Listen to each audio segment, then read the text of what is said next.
Samantala, nilinaw ni Pangulong Ferdinand Bongbong Marcos Jr. na ang deklarasyon ng State of National Energy Emergency ay hindi dapat ikabahala ng publiko, kundi isang hakbang upang maging handa ang pamahalaan sa posibleng epekto ng krisis sa Middle East.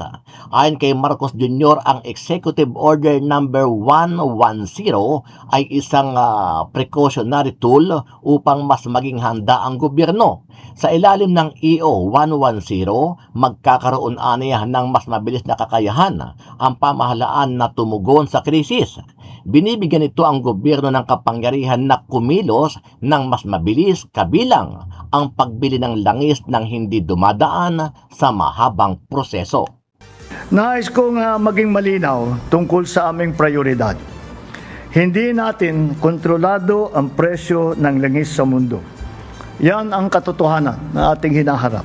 Ngunit ang hindi maaring mangyari ay maramdaman ng bawat Pilipino ang buong bigat nitong mga pangyayari na wala naman silang kinalaman.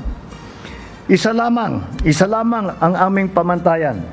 Agaran, pinakamabilis at direktang mararamdaman ng ordinaryong Pilipino, hindi bukas, hindi sa susunod na linggo, ngayon.